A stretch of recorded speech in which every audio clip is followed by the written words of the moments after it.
en donde también la disrupción tiene mucho que ver. En el título, disrupción como principio, aunque sea al final, la disrupción está en el principio de todo. Mutación, cambio extraordinario. Y en esta mesa la va a dirigir y a moderar un entrañable compañero, brillante en todas sus ejecuciones, no solo técnicas, sino también personales. Y le voy a pedir una disrupción especial en esta moderación, que sea exigente en los tiempos y también a los ponentes que vamos a llamar inmediatamente. Como vamos, ya digo, un poco pues, colgados, como os decimos alguna vez, del tiempo, sí os pediré, por favor, un esfuerzo para concentrar toda vuestra información y que así podamos recuperar parte de ese tiempo que nunca ha sido malgastado. Yo creo que estábamos en flow. Cuando entramos en flow la gente y estamos tan a gusto haciendo lo que hacemos, y se os ha visto a los participantes de la mesa anterior, disfrutabais, y que si seguís adelante con ese disfrute que vamos a intentar continuar ahora, pues adelante. Entonces, a ver, mi querido David González Pizarro, ¿dónde estás? David, adelante. David nos va a llevar adelante esta mesa, que él va a encargar de moderarla. También subid, por favor, el resto. Ahí está. David, Perry, Frederick, Charo, nuestra Charo Tin, querida siempre, y el Miquel. Bueno, pues entonces, adelante. Y sí que os rogaré, por favor, a los tres ponentes, y a ti, David, para que lo tengas bien claro, una extraordinaria gestión, una disruptiva gestión de vuestro tiempo, en donde esta disrupción será que vuestra capacidad de síntesis, que vuestros talentos que vais a demostrar, lo podáis concentrar como una especie de mágica poción, en donde el tiempo se concentra y relativizáis ese tiempo curvo que lo vais a hacer más concentrado. Adelante. Fenómeno. Gracias, Iñaki. Bueno, el título de esta mesa es Disrupción como principio. Yo tengo tres preguntas que haceros, que en realidad es la misma. ¿Alguno utilizaba ordenadores a principios de los años 70? ¿No? ¿Alguno utilizaba Internet a principios de los años 80? Tampoco, ¿verdad? ¿Alguno utilizaba telefonía móvil a principios de los años 90? Tampoco. Hoy en día, estas tres tecnologías... Habla por ese micrófono. Hoy en día estas tres tecnologías no solamente están universalizadas, las utilizamos todos en el día a día, sino que han generado posiblemente la mayor disrupción en el panorama económico y empresarial de los últimos años. ¿Are you listening to me? Absolutely, yeah. Okay. En realidad, si uno se pone a pensar cuáles son los principios de esta disrupción, los académicos ya han visto la evolución de estas tecnologías, han visto las empresas que las han ejecutado y tienen la respuesta. Hay un académico en particular que se llama Christensen, que es mi lectura de cabecera en los últimos años. Christensen dice que hay tres principios, tres ejes principales de la innovación disruptiva. Uno es la tecnología facilitadora. No hace falta que sea ciencia ficción. En la mesa previa hemos visto ejemplos absolutamente impresionantes de nuevas tecnologías, pero lo que hace falta es que la tecnología sea utilizable por todo el mundo.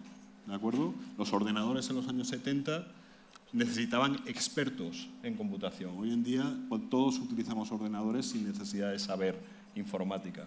¿De acuerdo? El segundo elemento que es importante es un nuevo modelo de negocio. ¿De acuerdo? Ser capaces de comoditizar la tecnología, ser capaz de llevarla a todo el mundo, y esa es la diferencia entre los ordenadores de los años 70, que costaban millones de dólares y que solamente las grandes corporaciones o los centros de investigación podían permitirse, a Internet hoy en día, que es accesible para todo el mundo, que todo el mundo podemos utilizar con un modelo de negocio que se entrega recurrentemente valor mes a mes. ¿De acuerdo? El tercer elemento es el que comentaba Iñaki antes, algo que una los puntos, ¿vale? Y esto en realidad es una nueva cadena de valor. Tenemos que ser capaces de hacer lo que hacíamos de una manera diferente. Porque si seguimos haciendo lo que hacíamos de la misma manera, obtendremos los mismos resultados. ¿De acuerdo? Y me encanta tener a estos tres ponentes aquí con nosotros porque cada uno de ellos va a demostrar uno de estos principios. El primer ponente es Perry Frederick.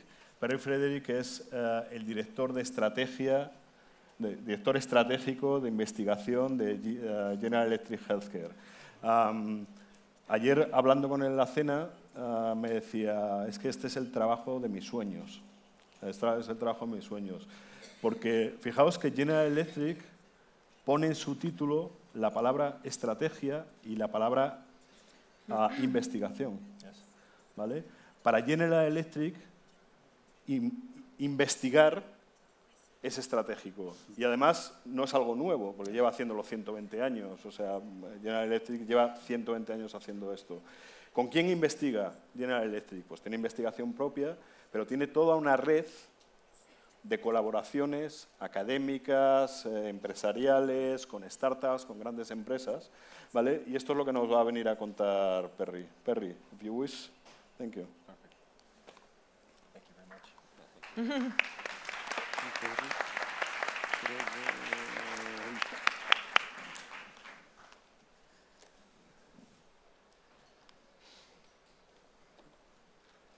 Buenos días. Estoy feliz de estar aquí contigo hoy en la hermosa ciudad de Madrid con vosotros, Sanitas.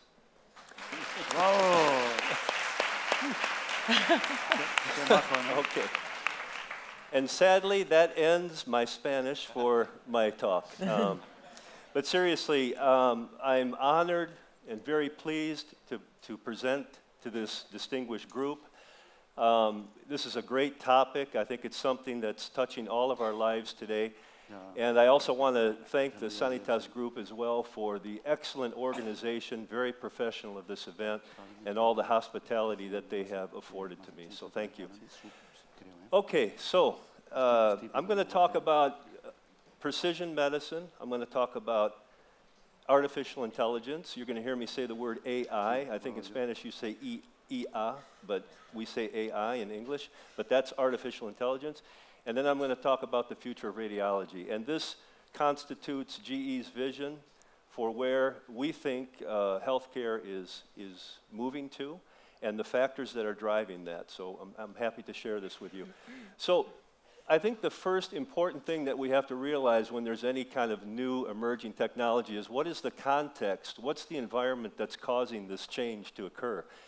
And really the context today, when we look at yesterday versus tomorrow, is big differences in data management, mobility of patients and data, cost sensitivity, and transparency of information. I think we live in an age where people have higher expectations in all of these categories.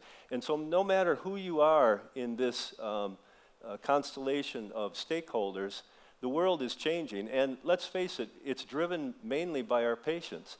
Whereas in the past, they were maybe more passive, they would listen to us as healthcare providers, they would take our direction. I think with the technology that's emerging today, they're going to be more demanding of us. They're going to be more active in their healthcare. They're going to be maybe paying toward their own healthcare, and they're going to want access to more information.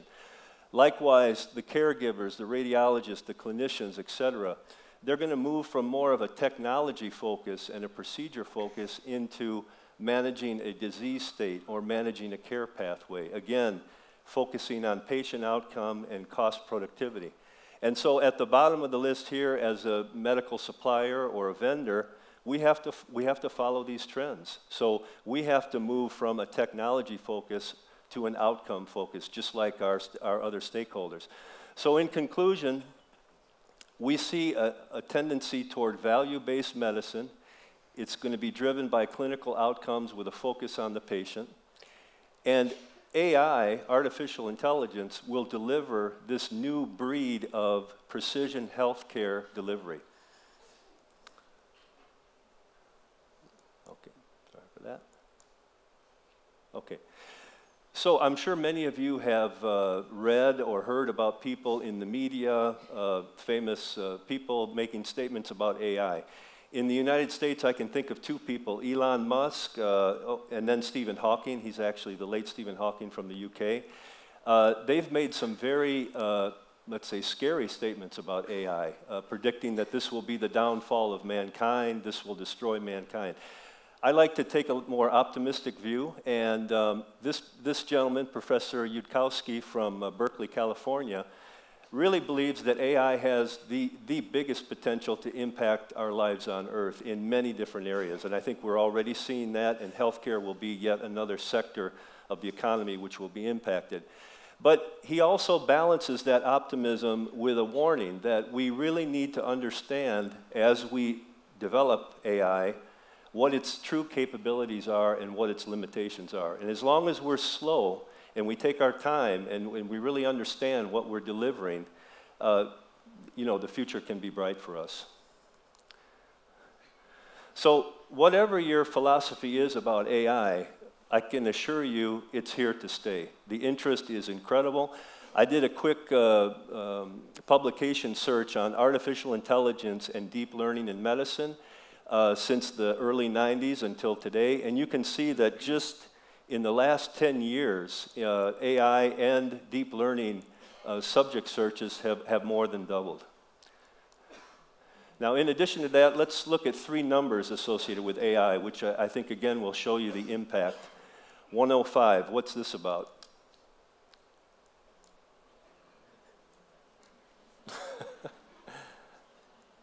There we go, okay.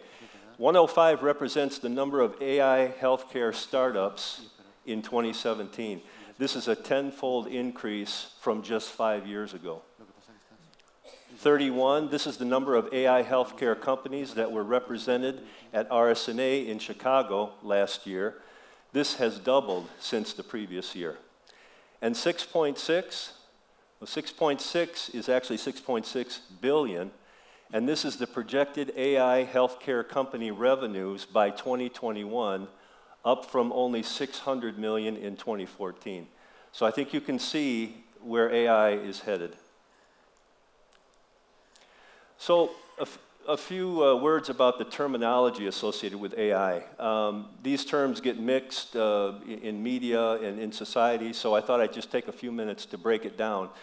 So we have artificial intelligence, we have machine learning, and we have deep learning. And this Venn diagram shows you that artificial intelligence really encompasses all of these machine learning techniques that are inside of it. And artificial intelligence, as you can guess, is the capability of a machine to imitate intelligent human behavior. Within that, the technique that we use, or we have been using, because AI has been under development for probably the last 5 to 7 years, one topic is machine learning. And this is getting computers to act in specific ways without explicitly programming them to do so. So some of the radiomics that has emerged in the last 5 years is really based on machine learning. But where the real jump occurred in artificial intelligence is when we invoked deep learning. And this is a specific machine learning technique which is inspired by the human brain and our ability to detect features, okay? And the best example I can give you of this is probably in your pocket, your cell phone. And when you take a picture with your cell phone, it's automatically able to recognize facial features and help you focus so you don't have to think about it anymore. So we're taking that type of technology into healthcare. Now, as I said, at GE Healthcare, we've been working on machine learning techniques within artificial intelligence for probably the last 5 to 7 years. And this really focused on feature recognition, pattern recognition, contrast comparisons, these type of machine learning techniques. And we applied it broadly across our products. We see examples in ultrasound breast screening, fetal abdomen ultrasound. We also used it to detect PET lesions, also used it in our MRI bone segmentation. And so we understood how to do this about 5 years ago. But again, once we introduced deep learning to machine learning, we saw big increases in speed and in accuracy as we began to analyze our images. So this is where the real learning is coming from, and this is where technology will take a big jump. So today in GE, when we talk about AI, we break it down into 4 use cases or building blocks. And I'd like to take you through this here. And the goal of all of these is to improve patient outcomes and healthcare productivity. So let's look at these one at a time. The first one is imaging operational intelligence. And this is characterized by asset performance monitoring, operations management, and service productivity. So what are we doing here?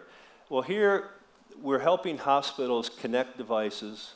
We're helping hospitals monitor those devices, understand how they're performing, when they might fail, and so that those devices are used to their maximum efficiency. Okay? And we're actually using patient data in conjunction with that so we understand the profile of the patient need relative to the equipment need. So let's take a quick example of this one. I think many of you know that GE Healthcare, besides participating in the healthcare segment, is also a fabricator of aircraft engines. And these engines are outfitted with sensors on board which are giving a collection of real-time data at all moments. And then back in our control center, we have something called a digital twin of that engine, which is looking at all of the characteristics of that engine from its fabrication, all of its performance parameters, and it's using self-learning to predict when that engine might fail or when it might need a service event. So, because we believe in cross-pollination of ideas within GE, we're using this currently in healthcare. And what we're doing is monitoring a critical component of our CT scanner, the X-ray tube, to look at heating, to look at rotation speed, et cetera, so that we understand how that component is wearing down and when a service event might be necessary. So this is an example of adoption of technology, cross-pollination from one sector of our businesses to the next. Okay, moving ahead, next we move into intelligent adaptable scanning. And this is characterized by patient and anatomy-specific scanning, self-correcting point and shoot, a little bit like your cell phone camera again, and recon and raw data learning. So here, again, we're going to combine data from the electronic medical record, which you have in your hospital. We're going to look at our raw data acquisition, and we're going to attempt to normalize those images. So as the data is coming together, we're going to be able to correct for any patient motion, breathing, cardiac motion, et cetera, to present the best image quality to the radiologist.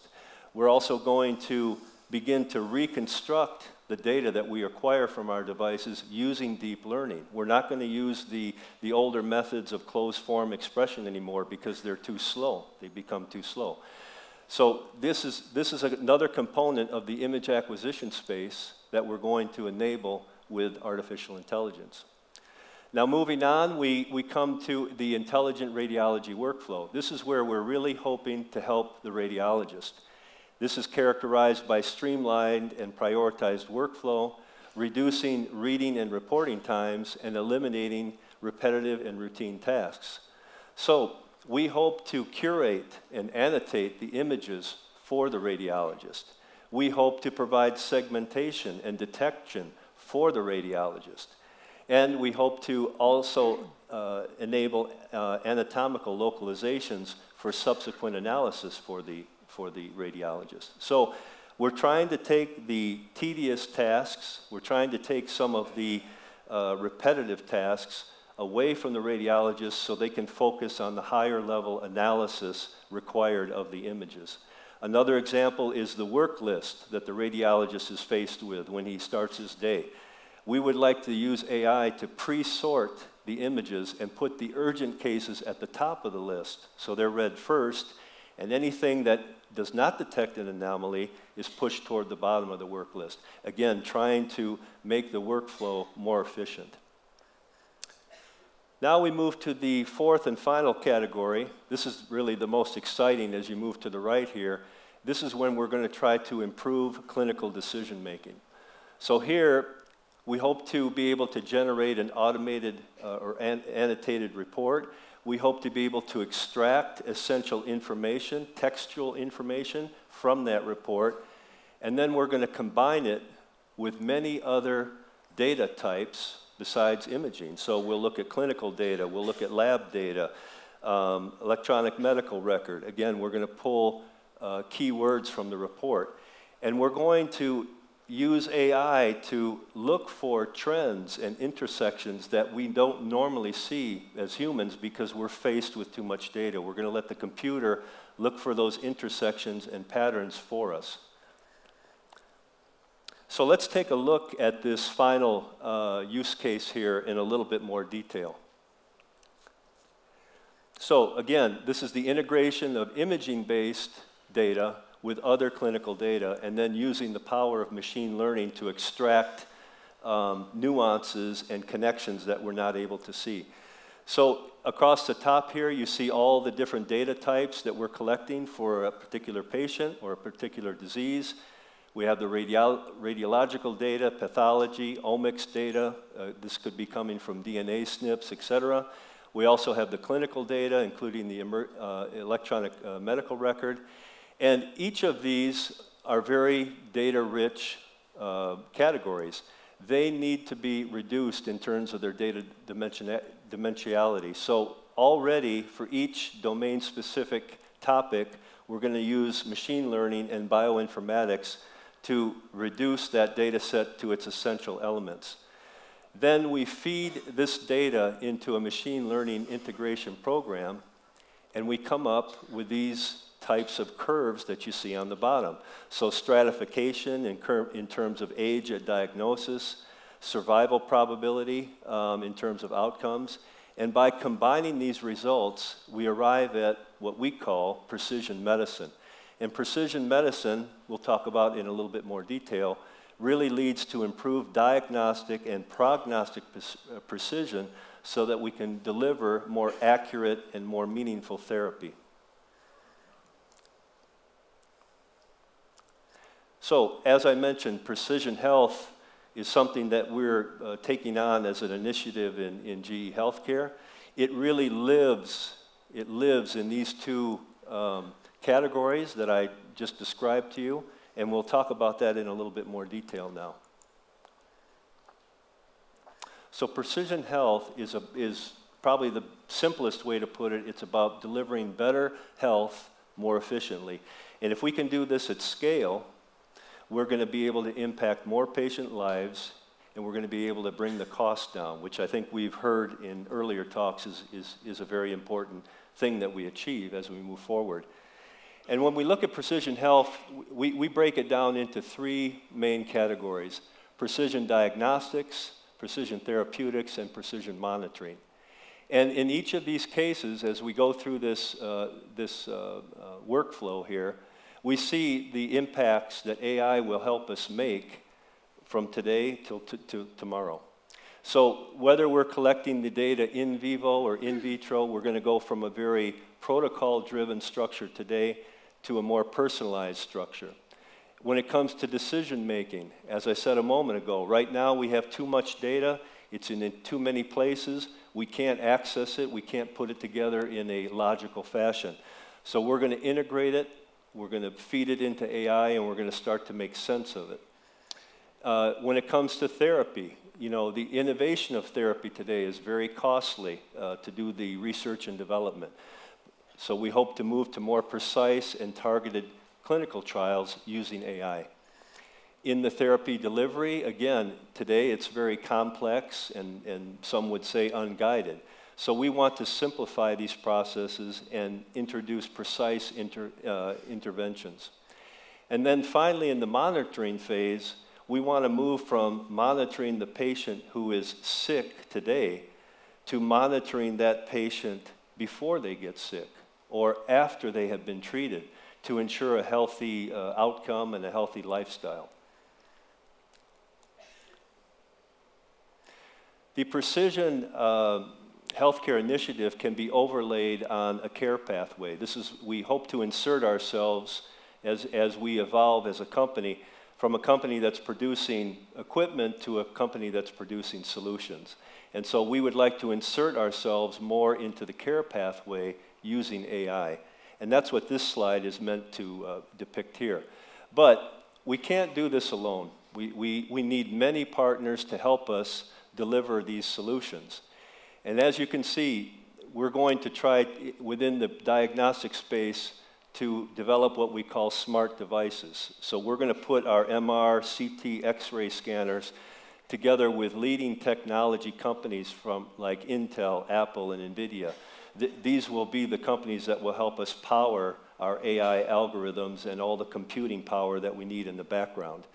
As we move into therapeutics, we're going to develop advanced applications that can take that data and arrive at decisions for us. And here we need two types of partners. We need partners that are leading innovators in the academic and industrial space. Some of those are represented here.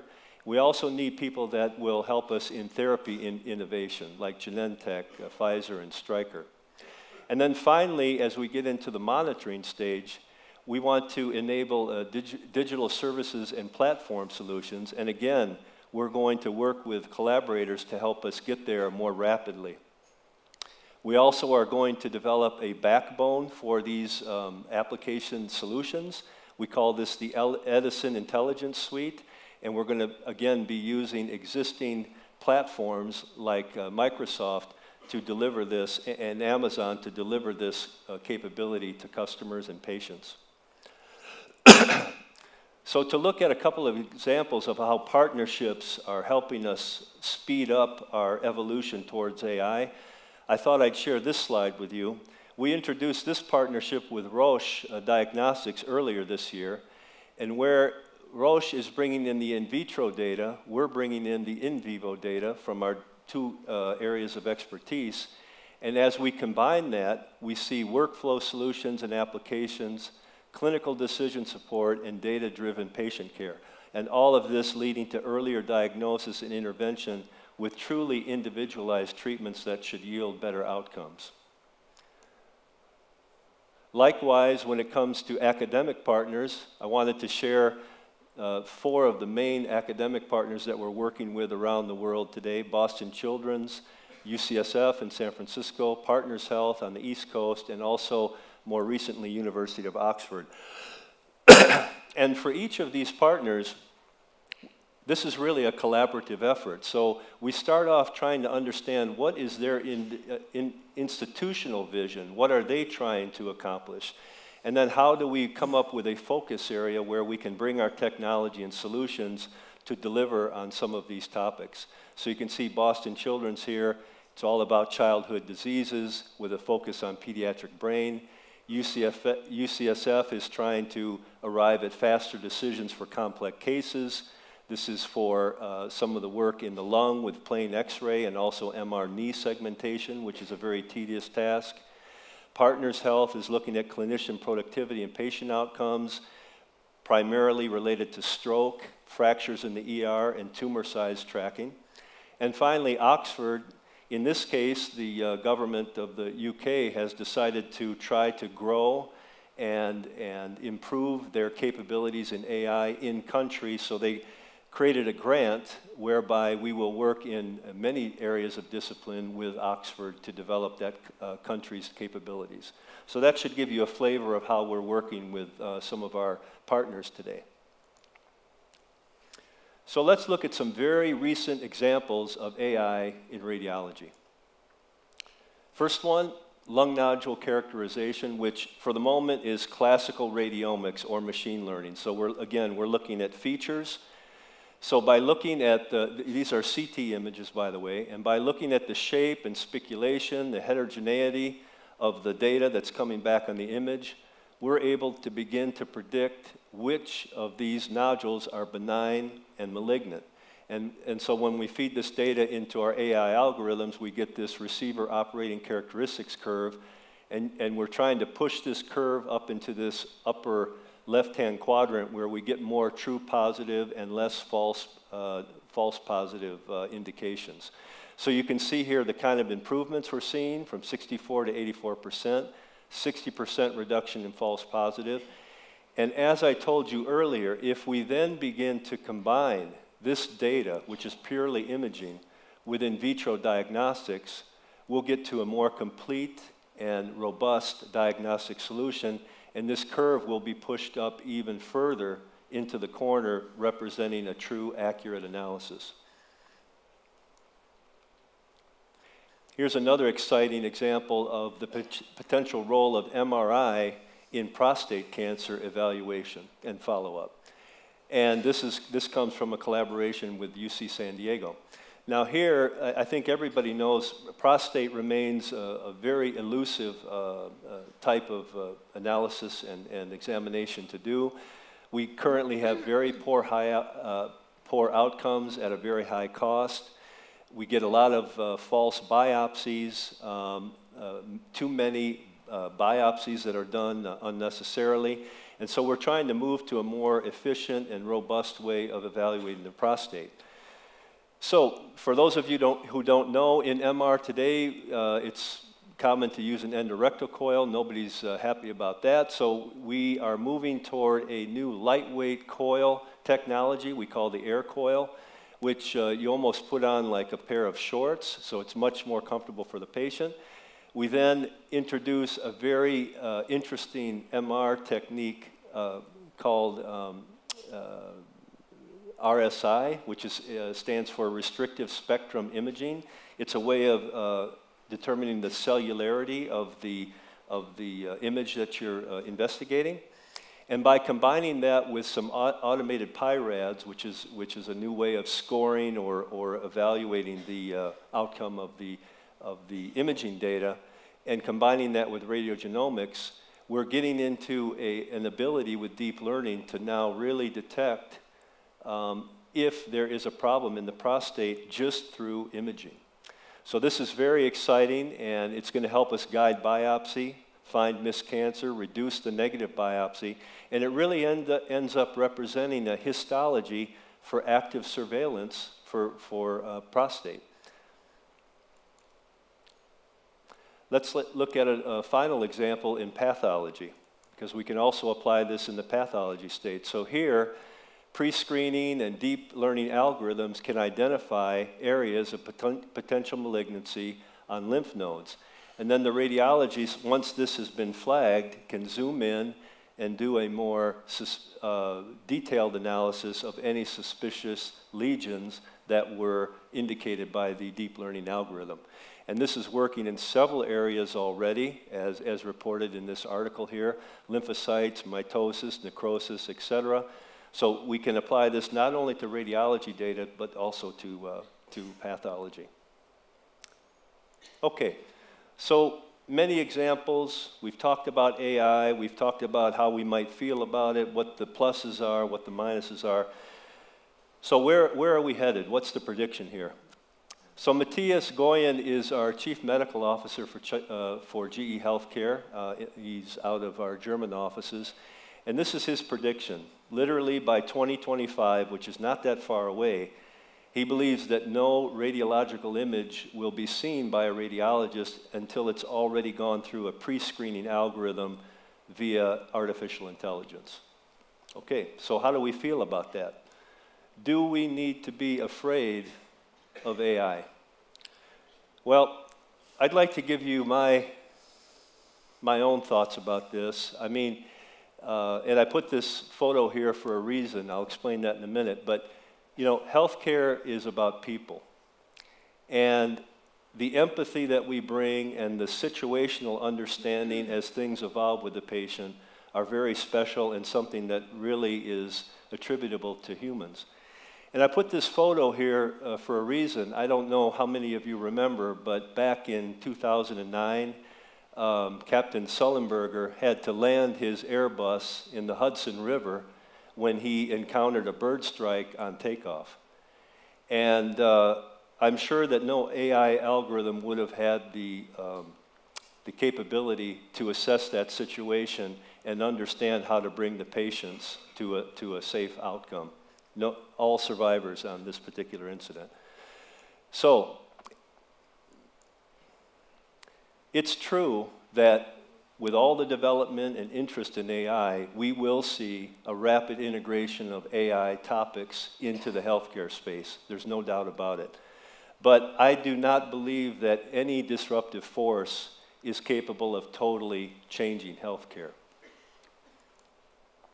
Still, we must keep in mind that incremental change is needed to support our caregivers.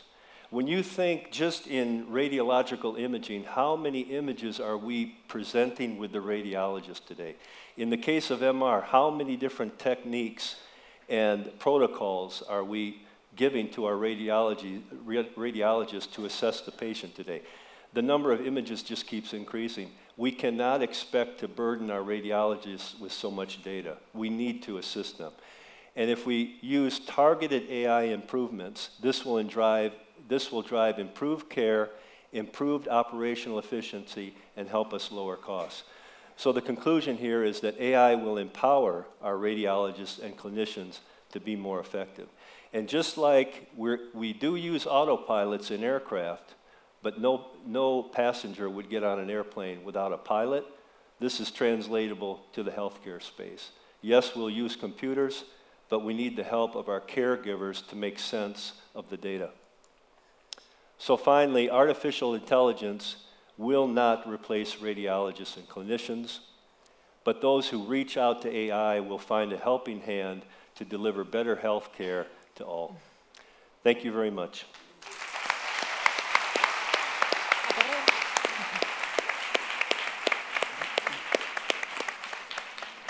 Thank you. Thank you. It's good to know that no one in the room is going to lose a job. No. So, Guaranteed. Thank you. El siguiente ponente es Charo Ortín. Charo Ortín es la directora de la Clínica Foren y la fundadora de Método Foren. Método Foren es la startup que ha ganado la primera edición de Disruptive en Sanitas. Yo me he quedado con tres cosas, ¿de acuerdo? La primera es que lo que hacéis tiene una cantidad de esfuerzo detrás terrible.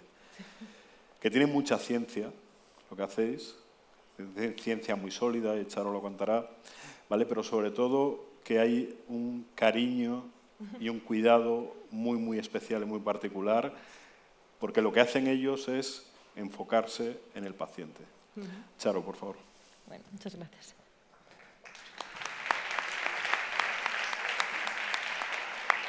Bueno, muchas gracias. Lo primero, os lo agradezco, poder contar este proyecto, porque puede ser CEO, puede ser startup, puede ser disruptivo, pero desde luego necesitas ir acompañado. Es un esfuerzo y un trabajo enorme y sin amigos no vas a ningún sitio. Entonces yo me siento muy cómoda aquí contando el proyecto a los que considero mis amigos. Como os han adelantado, tuvimos la suerte de ganar el programa Disruptive. Fue una experiencia genial, muy dura, pero genial en muchos sentidos.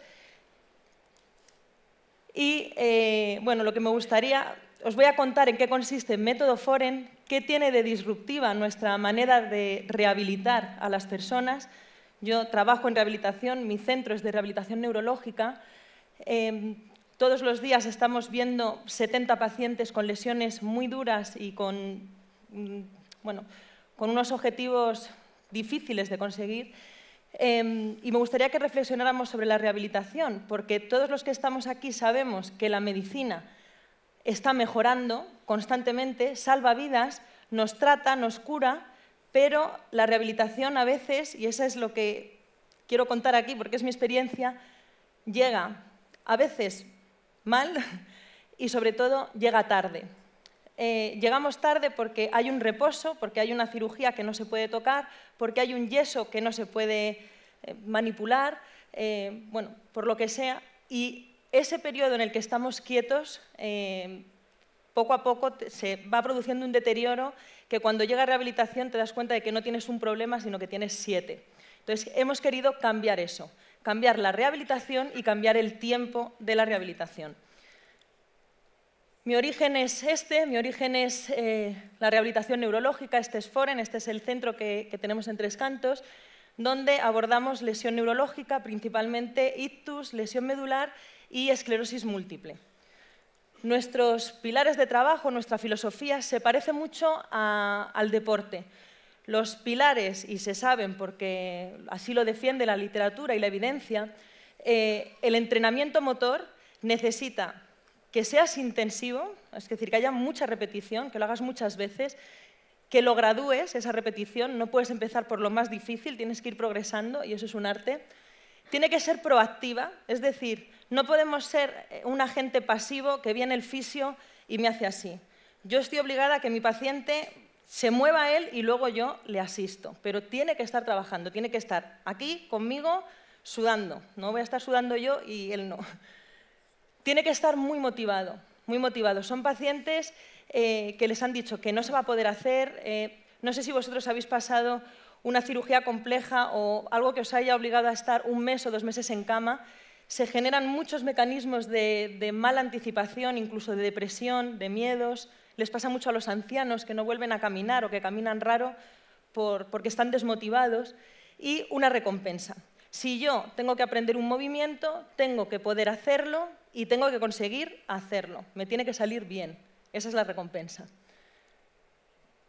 El reto que tenemos en Foren, ¿qué ocurre si no puedo repetir? Mis pacientes de ictus, mano cerrada, yo le voy a pedir que abra la mano 1000 veces 1000. Al lesionado medular, que se ponga de pie. A la esclerosis múltiple, que corra. ¿Cómo se hace? Si no lo puedo hacer.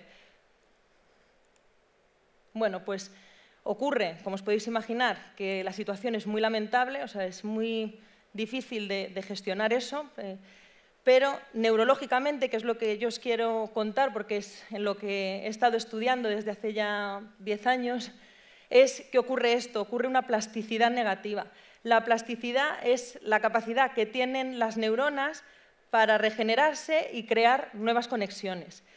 Cuando una persona tiene una lesión y le pide a esa mano o a esa pierna que se mueva y eso no ocurre inmediatamente, se produce esto que estamos viendo aquí, empiezan a activarse una cantidad de áreas para intentar realizar ese esfuerzo y al final lo que opta el cerebro es a una compensación. Al final ese paciente que tiene la mano izquierda, bueno, voy a plantear la derecha, la mano derecha cerrada, lo que veremos en 2 meses es que se ha vuelto zurdo. El paciente come con la izquierda, escribe con la izquierda, incluso gesticula al hablar con la izquierda. El cerebro compensa. Es lo que les pasa a los ciegos.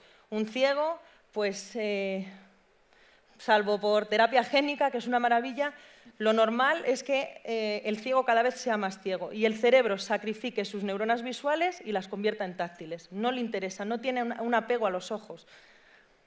Ese es nuestro reto. Conseguir que eso no ocurra y que ocurra esto. Esto es plasticidad positiva. Esto es una neurona motora que está sola, que está lesionada, que no puede hablar con nadie, no puede comunicarse, se le ha trabajado, se le ha estimulado hasta que llegamos aquí y ya ha creado nuevas conexiones, ya habla con otras neuronas, por lo tanto ya la orden la manda, viaja y llega donde tiene que llegar. Y eso es plasticidad positiva. Esto fue lo que nos hizo plantearnos en el centro de rehabilitación si estábamos haciendo bien las cosas. Es decir, no se puede hacer una rehabilitación mejor, no podemos aportar algo a esa plasticidad positiva, tenemos que confiar en que salga bien. Pues no, hay que ayudar a que las cosas salgan bien y es nuestra obligación pues moral para los rehabilitadores, ayudarles y acompañarles. Entonces, empezamos a estudiar cómo se aprende y cómo nos movemos y lo que vimos es que el cerebro es muy complejo en el movimiento, no es como se pensaba antes, no es simple, no hay 1 o 2 áreas que se dedican al movimiento, le das un chispazo eléctrico y se mueve la mano, sino que hay una cantidad de trabajo de diferentes áreas que van a hacer que el movimiento sea perfecto. Bueno, el trabajo se centró sobre todo, porque es muy complejo, nos centramos en la anticipación motora. La anticipación motora es lo que sucede 2 segundos antes de que se produzca un movimiento. Para esto, el cerebro lo que hace es que va a ver si lo que estoy pensando hacer lo voy a poder hacer, lo sé hacer, tiene sentido, me va a salir bien. Planteémonos, no es lo mismo estar aquí, caminando, que ya es bastante diferente porque impone tener un auditorio, pero yo no puedo caminar si al lado hay un precipicio. El cerebro anticipa que eso es peligroso y no voy a poder hacerlo. Imaginaros lo que les ocurre a mis pacientes cuando tú le vas a pedir a un lesionado medular que se ponga de pie. Es aterrador porque sabe que se va a caer o piensa que se va a caer. Bueno, entonces nos centramos en esta anticipación motora. ¿Por qué? Porque es una situación muy potente para el resultado final del movimiento. ¿En qué sentido?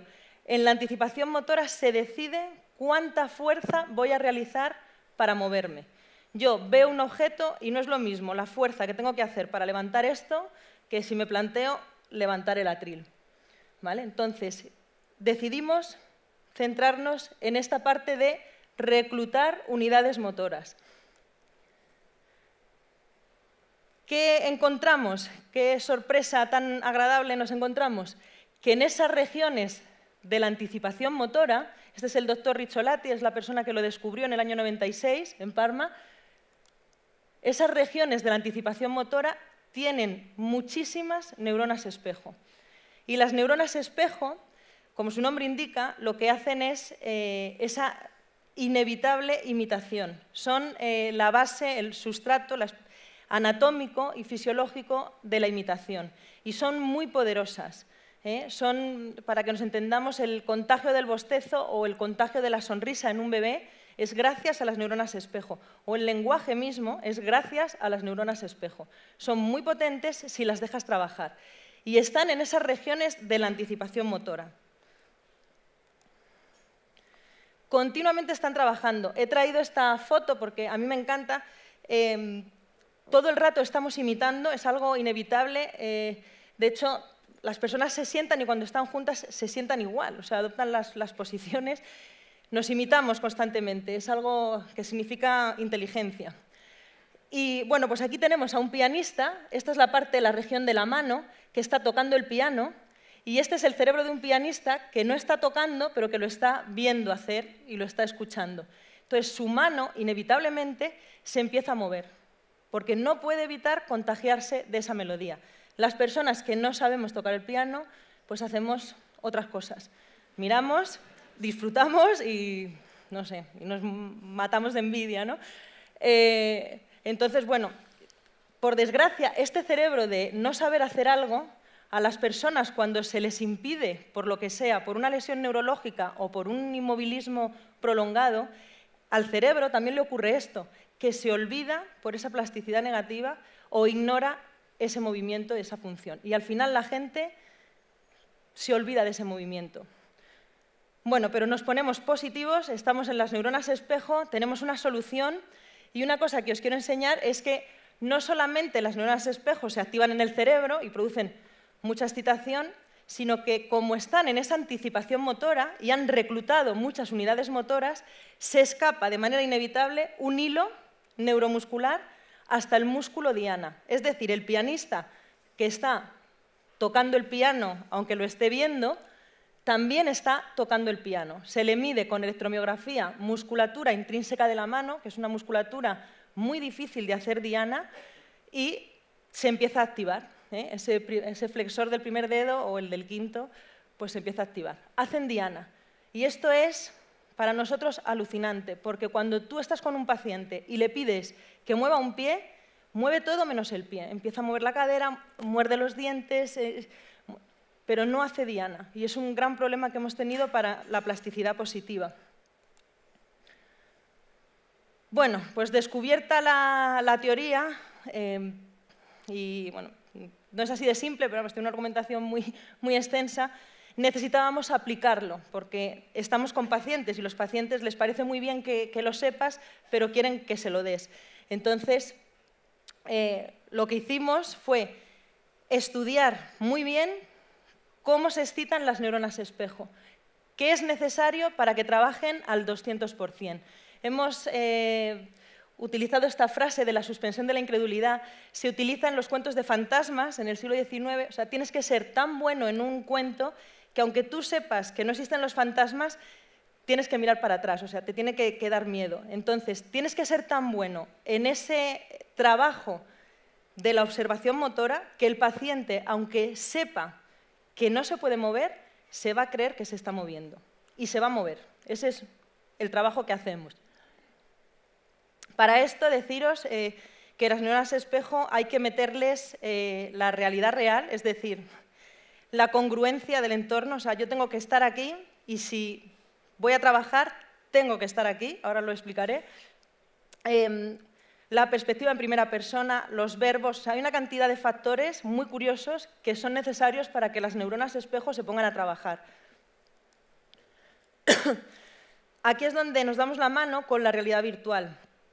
¿Por qué la realidad virtual? Pues porque las neuronas espejo son visomotoras, es decir, es gracias a la observación cómo se produce su imitación. Entonces, todo ese decálogo de la suspensión de la incredulidad lo hemos metido con un equipo técnico de realidad virtual que le hemos pedido que nos haga realidad real. Ahí la disrupción, porque en medicina se trabaja con realidad virtual desde hace tiempo, pero yo nunca había visto realidad real. Y bueno, nos escuchó lo que había que hacer con las neuronas espejo, lo grabaron y lo hicieron. Entonces, nuestros pacientes, perdonadme, lo que hacen es que llegan a Foren y se visten con la misma ropa del actor que ha sido grabado en el vídeo. Se va a poner su ropa y se va a colocar en el mismo punto del espacio. Se va a concentrar en un punto. Le hemos explicado esta técnica para que se alíe con el engaño, se pone las gafas y lo que ocurre es esto. El paciente, lo que va a pasar es que se ve a sí mismo caminando perfectamente. ¿Vale? Los que estamos al lado, los fisios que estamos al lado, le estamos diciendo que imite lo que ve, que imite esa rodilla, que pise fuerte, que se concentre en esa imitación. ¿Esto funciona? ¿Esta realidad real, esta manera de observar, activa las neuronas espejo y hace diana? Bueno, pues sí, funciona. Os voy a enseñar uno de los estudios que hemos hecho más significativos. Es una lesión medular crónica, 20 años de evolución.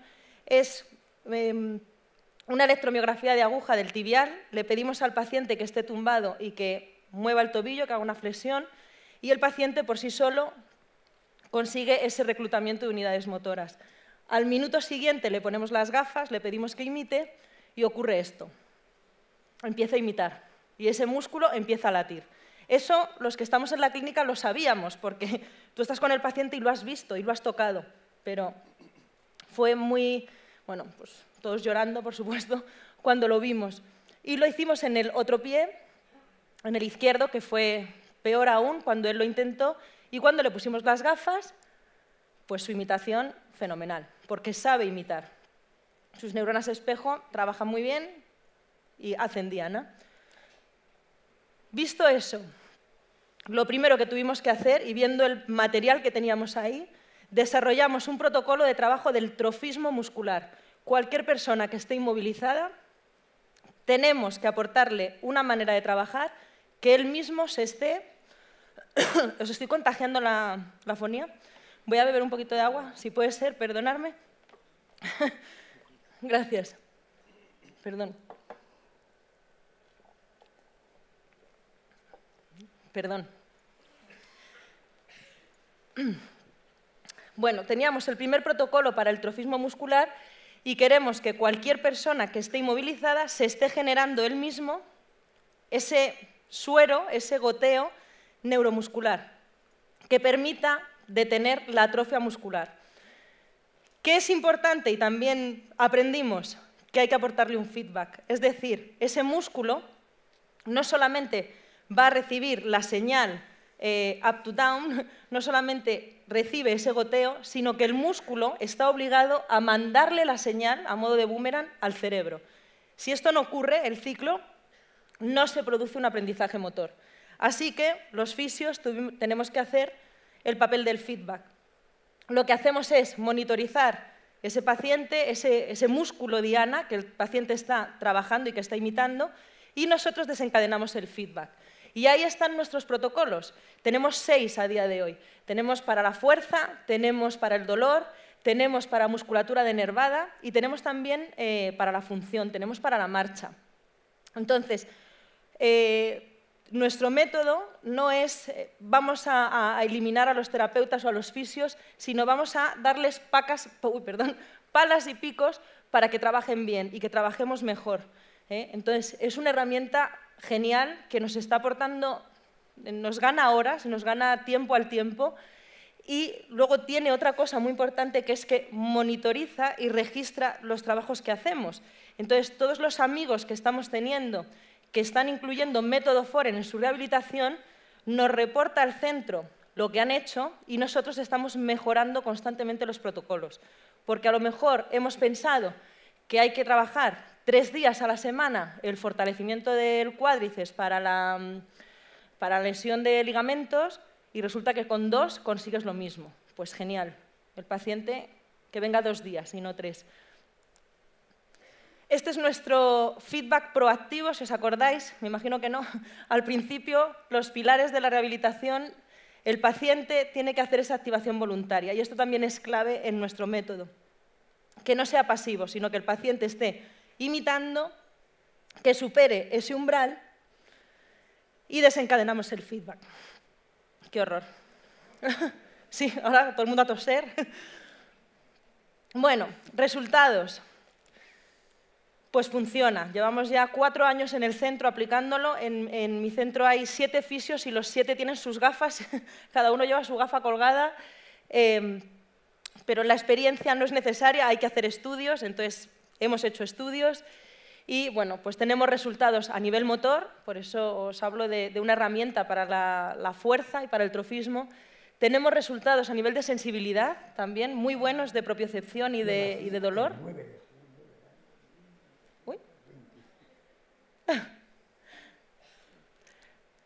Bien, y esto es de control motor. Esto es un músculo espástico que el paciente no sabe relajar y a base de repetir y conseguir contraer y relajar, al final sí que sabe. No es perfecto, pero desde luego es funcional. Bueno, en todo este camino, en estos 8 años de trabajo y de investigación, hemos ido reportándoselo al doctor Ricciolati. Él es muy generoso y muy amable y supervisa cualquier trabajo que le llame la atención y, por supuesto, si está trabajando con neuronas espejo, pues le interesa. Y, bueno, conoce el método, lo aprueba, le parece genial. Y él fue el que nos iluminó y nos dijo, saliros o no saliros, pero no os centréis solo en lesión neurológica, centraros en el inmovilismo. Vuestro enemigo es el inmovilismo. Y esta manera de trabajo puede ayudar a personas escayoladas, a cirugías complejas, a encamamientos prolongados, a envejecimiento. Nos abrió un scope enorme y pues hemos hecho eso. Desde hace un año ya hablamos de que Método Foren es una herramienta contra el inmovilismo. El inmovilismo, pues cualquier situación en la que tengas que estar más de 2 o 3 días en cama ya se considera una situación de inmovilismo. Y, bueno, para que también veamos la importancia que hablábamos al principio de hacer esa rehabilitación desde el primer momento, la cama te mata. Eso es algo que me han enseñado mi equipo de disruptors. Les gusta ese eslogan, la cama te mata, y es que es verdad, es que a la semana se ha comido el músculo, al mes el hueso también se ha convertido en un hueso osteoporótico. A nivel cerebral también se han producido cambios y la gente empieza a tener sensaciones raras, parestesias y disestesias. Entonces, ese inmovilismo hay que detenerlo y la rehabilitación se puede meter ahí. Muy breve, como nos hemos abierto en trauma, os cuento, hemos hecho ya investigación en subluxación de hombro, en transposición tendinosa y con Sanitas, que fue, por eso ganamos el premio de Disruptive, hicimos uno en ancianos en fractura de cadera y en prevención, hicimos 2. Pero bueno, la fractura de cadera eran ancianos que se habían roto la cadera y llevaban 3 meses en silla de ruedas. Y los de prevención eran ancianos con un alto índice de fragilidad, o sea, con mucho riesgo de que se iban a caer. Comparamos Método Foren frente a la fisioterapia tradicional en los 2 grupos y los resultados pues, fueron muy buenos, muy alentadores. Tenemos un vídeo, tengo un vídeo para que veáis a sus protagonistas y también para que os fijéis, se presenta el método, para que veáis cómo se trabaja la gafa, cómo se sincroniza con el movimiento.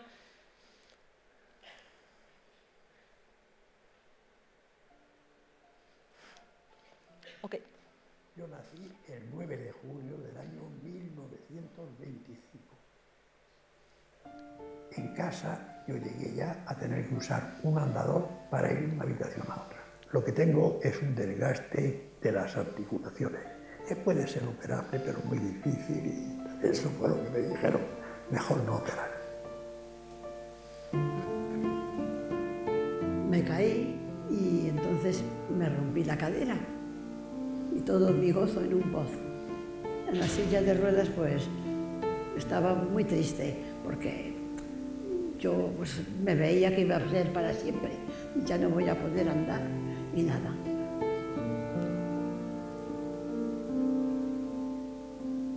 La verdad es que cuando me propusieron trabajar con realidad virtual, me costaba creer que estas personas pudieran mejorar tanto. Pues desde el primer día que empezamos a trabajar en este programa de Sanitas Disruptive, empezó un proceso de colaboraciones y de reuniones. Se desplazó el equipo técnico, se realizó esa grabación, se hizo el cosido posterior para hacer la realidad real en un dispositivo virtual. Como más difícil, pues que ellos también tienen miedo, pero luego la verdad que la colaboración ha sido muy importante. Y veía una pierna que se movía y estaba un poco asustada, no sabía qué era. Es la primera vez en su vida que lo prueban y entonces la cuestionan. Me entraban las dudas de si lo hacía o no lo hacía. Finalmente, con su trabajo y su esfuerzo, conseguimos muy buenos resultados. Con las gafas y paciencia, pues que se puede llegar a andar.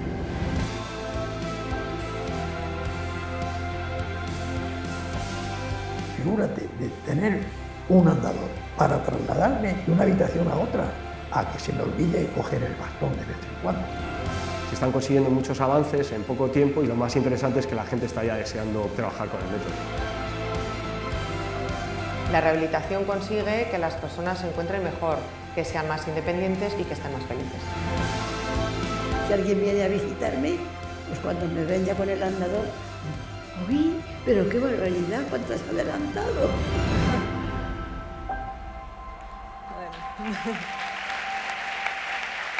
Bueno, muchas gracias. Gracias. Voy a seguir porque voy fatal. Un minuto, le robo un minuto al siguiente ponente que se quedamos fatal. Contaros que el resultado, aumentaron la fuerza, conseguimos mejorar un 15% frente a un 2%, que lo hizo el grupo control.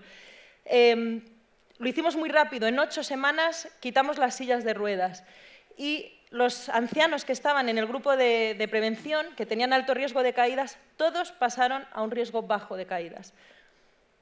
Bueno, importante también, porque era gente mayor, gente de 90 años, 100% de NPS de los pacientes. Al principio les da miedo, al principio les asusta, pero la gente es inteligente, si se lo explicas, todo el mundo quiere ponerse mejor, así que todo el mundo va a trabajar para ponerse bien.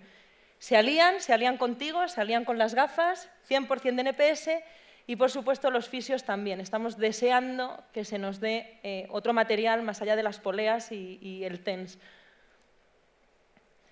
Así, resumen, método Foren contra el inmovilismo por la fuerza, porque normaliza la sensibilidad, porque reduce el tiempo y esas complicaciones en ese periodo de reposo y porque es una herramienta muy potente de motivación. Pacientes míos, por ejemplo, de esclerosis múltiple, que aguantan 5 minutos en cinta, si le pongo este trabajo, me aguantan 1 hora.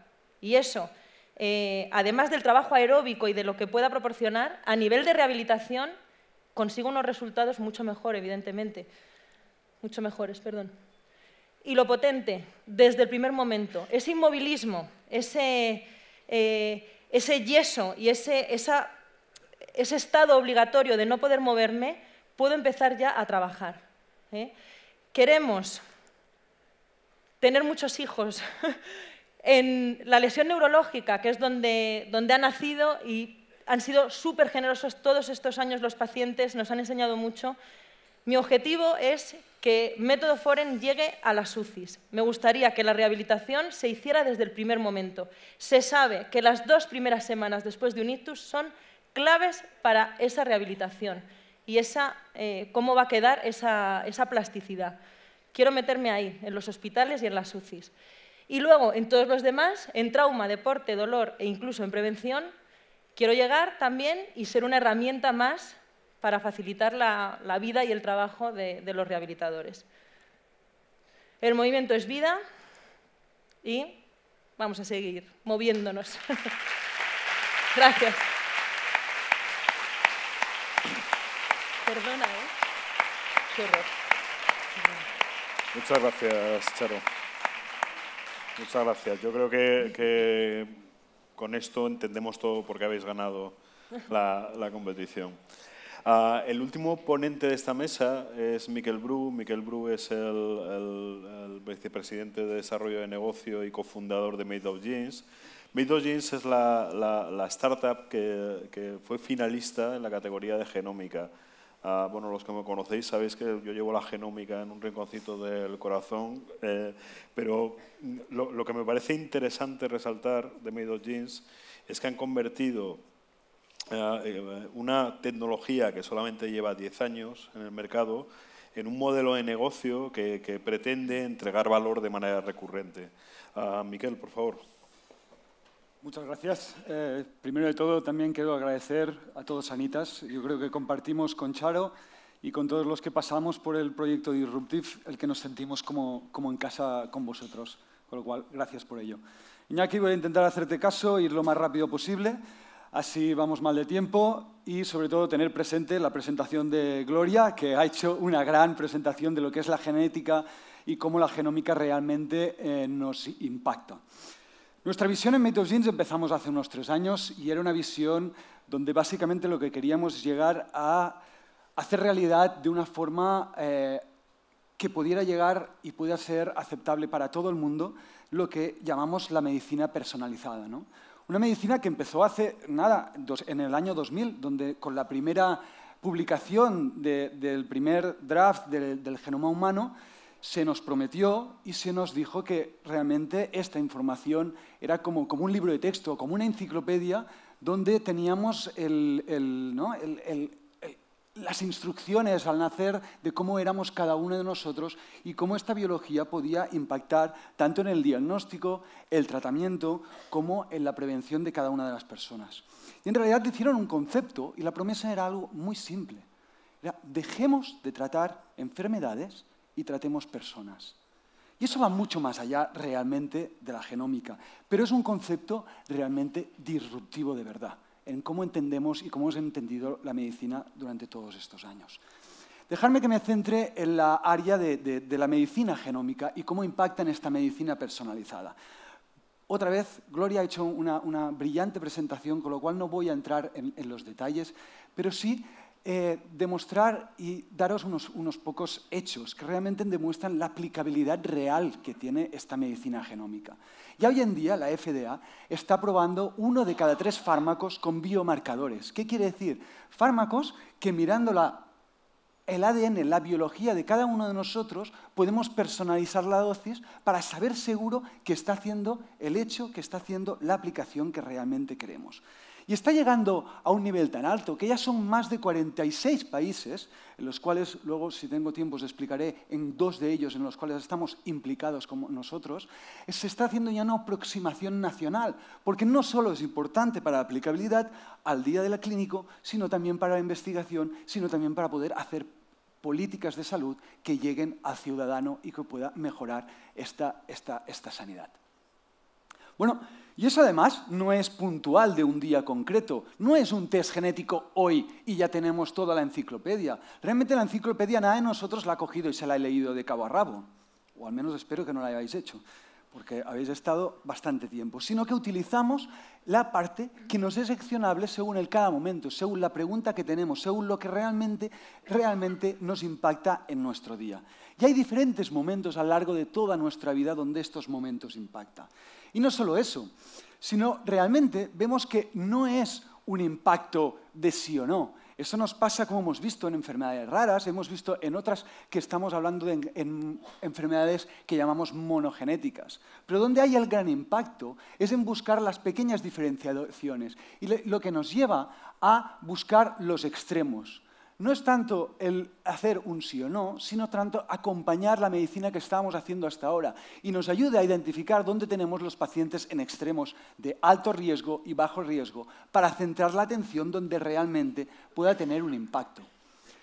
Tanto es así que que hemos hecho estudios de viabilidad, en el cual vemos que si hiciéramos screening, y este estudio está hecho en una base, en una población de 200.000 personas, no solo tendríamos un impacto, aunque bajo, pero tendríamos un impacto en esas personas, sino realmente es coste efectivo. Porque no se trata de identificar un riesgo, se trata de dar una solución, porque si no, no tiene sentido. No estamos hablando de medicina personalizada. ¿Vale? Y el impacto, vemos que el coste no llega a 4 euros, lo que sería para cada una de las personas al año, para poder tener todas estas soluciones, toda esta prevención que tendríamos que adaptar. Pero el retorno de inversión realmente es impactante. No solo eso, y decíamos que la genética realmente impacta en diferentes momentos, y hay diferentes momentos en los cuales es necesario. Pero también hay otro factor que hemos de tener en cuenta. El ADN no cambia, pero sí que cambia el conocimiento. Lo que sabemos hoy no tiene nada que ver con lo que sabremos de aquí 6 meses, 1 año, y ya no digo de aquí 10 años. Cada mes están saliendo hasta unos 300 nuevos papers que nos están dando nuevas indicaciones, nuevas implicaciones de cómo esta información puede ser accionable en nuestro día a día. Con lo cual, hemos de ir mucho más allá y hemos de ver el valor que tiene a lo largo de la vida de todos nuestros pacientes y usuarios. Bueno, no obstante, después de haber dicho todo esto, hombre, la implicación que tiene en el día a día, pues aún realmente es muy bajo. Está destacándose y realmente donde tiene un gran impacto es en el direct to consumer que llamamos, ¿no? En la venta directa al consumidor. Pero claro, eso en Estados Unidos, donde todos sabemos que las características son bastante diferentes. Aquí en Europa nuestra visión cambia en ciertas áreas, pero sobre todo esta medicina personalizada se está quedando más en las áreas de investigación. Con lo cual, ¿dónde realmente está esta medicina personalizada de la que estamos hablando y dónde está, sobre todo, acompañada por esta medicina genómica? Bueno, ahí es donde debemos ver los diferentes challenges, los diferentes retos que nos hemos encontrado y que debemos encontrar. Y primero está claro que es el conocimiento. 76% de los médicos no saben qué test pedir para sus pacientes y cómo realmente esto tiene una aplicación. Y esto realmente es un hecho y que nos encontramos al día a día. Pero oye, es normal. Estamos hablando de una información muy, muy compleja. Nos estamos discutiendo de radiología, que en el año 2025 tendremos un soporte a esta radiología. ¿Cómo podemos pretender que todos nuestros médicos tengan un alto conocimiento en genética? Con lo cual hemos de buscar estrategias para poder conectar todo el conocimiento y hacer esta medicina translacional desde el conocimiento de la investigación al día a día y a la práctica clínica, donde realmente tendrá un impacto para todos nuestros usuarios. Bueno, aparte, luego es caro. Estamos hablando, y lo hablábamos anteriormente, con otras áreas en las cuales utilizamos este tipo de tecnologías, donde realmente estamos delante de una medicina cara, que los costes están bajando de secuenciación, de acceso a esta información, pero sigue totalmente caro. Pero yo me pregunto, ¿es caro? Si vemos lo que es la cadena valor y analizamos la cadena de valor que estamos utilizando hoy en día, es una cadena de valor muy parecida hasta como hasta ahora hemos visto todo tema de análisis, como un análisis de sangre. Cada vez que necesitamos acceder a esta información, ¿qué hacemos? Pedimos una nueva muestra, la enviamos al laboratorio, pasa por un diagnóstico clínico donde tienen este conocimiento y acaban haciendo mayoritariamente un análisis manual para interpretación de estos datos. Esto pasa al clínico, que si hay suerte pasa al clínico con un report que realmente le da algo de accionabilidad, si no pasa con una información que realmente poco podemos hacer y poco puede interpretar, para acabar al paciente con realmente un coste que hoy en día es bastante elevado. Pero como decíamos, si realmente vemos que esta información genética tiene mucho sentido en diferentes momentos y además el conocimiento va avanzando, lo que hago hoy de aquí a unos años o de aquí a unos días o de aquí a unos meses no va a tener sentido, realmente es una barrera de entrada para que podamos hacer una medicina personalizada de verdad y podamos acceder a esta información. Estamos hablando donde el análisis recurrente sí que es imposible de realizar. Con lo cual, debemos mirar nuevas estrategias. ¿Cómo la tecnología que tenemos hoy en día puede ayudarnos? Y ahí está simplemente, oye, estamos hablando de una información que no cambia. Estamos hablando de una información que secuenciamos. ¿Por qué no secuenciamos toda esta información? La convertimos en bits informáticos, ceros y unos, creamos un banco de datos genómico seguro donde podamos guardar esta información y a partir de ahí el coste es virtualmente cero. Porque hemos pasado una complejidad, sobre todo donde la parte más costosa es ir a hacer la secuenciación, ¿vale? El utilizar todas estas máquinas, a un momento en que esta información consultarla es virtualmente cero. Al mismo tiempo, ¿qué tenemos que hacer? Tendremos que buscar la manera de hacer más eficientes los laboratorios, automatizar todas las cadenas para poder extraer, gracias a inteligencia artificial, gracias a altas tecnologías que nos ayuden a poder extraer de una forma automática en al menos la mayoría de los casos. De esta forma, tenemos un análisis recurrente que es virtualmente gratuito. Bueno, eso nos lleva a un momento de disrupción en cómo estamos tratando y cómo vemos hasta ahora todo este tipo de análisis. Hemos de buscar secuenciaciones más integrales. No podemos ir a mirar 1 o 2 letras genéticas porque no tiene sentido, no es costo efectivo. Y más cuando al final sabemos que hemos de mirar a las personas de una forma más holística. Tenemos que ayudar a almacenar, a poder reutilizar esta información para hacer el sistema eficiente. No hagamos múltiples muestras si no tiene sentido. Esto no es un análisis de sangre de una glucosa. Lo mismo, intentar automatizar, cambiar de flujos más manuales a lo más automatizablemente posibles para poder hacer eficiente toda esta consulta que estábamos hablando. Integrar, en definitiva, toda la cadena de valor y empoderar el paciente. ¿Por qué hablo de empoderar al paciente? Bueno, porque si hacemos todo lo que estábamos diciendo ahora y convertimos lo que hasta ahora decíamos si era caro, el problema es que realmente es ineficiente la cadena de valor que estamos haciendo, y creamos estos bancos de genéticos que estaba diciendo, vamos a crear seguramente otro problema, que es el tema ético, el tema privacidad. ¿Quién tiene acceso a esta información? ¿Quién es el dueño de estos datos? ¿Quién puede compartir esta información? Con lo cual, lo que hemos de buscar también es esta empoderación, buscar formas tecnológicamente viables que nos permitan dos cosas muy claras: encriptar de una forma absolutamente segura para que nadie pueda acceder a esta información y conectar esta información, este banco, con las personas, que son las que realmente han de darnos el consentimiento informado para poder hacer lo que creamos necesario. Algo que creo que no es nuevo, es algo que ya hemos hecho toda la vida. Siempre pedimos un consentimiento informado. Simplemente utilicemos la tecnología de forma eficiente para que esto pueda ser una realidad.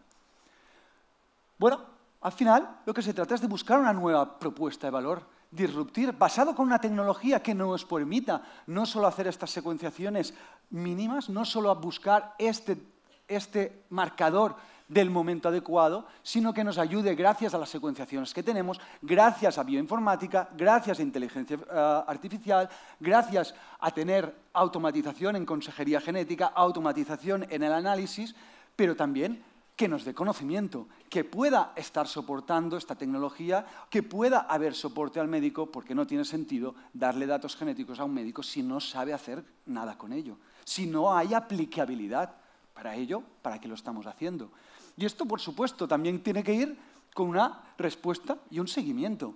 Yo no puedo estar cogiendo y hacer un análisis genético si no voy a dar una respuesta al paciente, si no puedo ofrecerle algo más. Con lo cual necesitamos herramientas dentro del sistema que nos permitan seguir a este paciente y darle soluciones, no problemas, cosa que realmente es muy, muy importante. Y, por supuesto, respetando esta privacidad, esta ética que comentábamos, que no tiene que tener ninguna duda. Hay que ser 100% transparentes y es algo que en realidad ya hacemos y ya hemos hecho durante muchísimos años. Para terminar, al final estamos frente de un cambio disruptivo realmente de la medicina como la entendíamos hasta ahora. Pero el problema es que si queremos apoyarnos y queremos hacer una medicina personalizada y apoyarnos en la medicina genómica para ello, tenemos que ver el valor que tiene durante toda la vida esta información para nuestros usuarios, para poder mejorar su salud y poder mejorar encima, además, su vida, que esa es lo importante. los costes que comentábamos antes, es el más a más que nos ayuda a hacerlo sostenible. Pero lo importante es poderles ayudar a mejorar. Con lo cual, no hemos de ver como un one-shot, no hemos de ver un test genético como algo, un direct-to-consumer que le doy a mi paciente y apáñate. Hemos de acompañar a estos usuarios, hemos de estar a su lado y saber que cuando estamos hablando de medicina personalizada y medicina genómica, lo que estamos haciendo es dar valor a nuestros usuarios, a nuestros pacientes durante toda su vida. Muchas gracias, he prometido ser breve, con lo cual espero que haya quedado claro. Gracias a todos.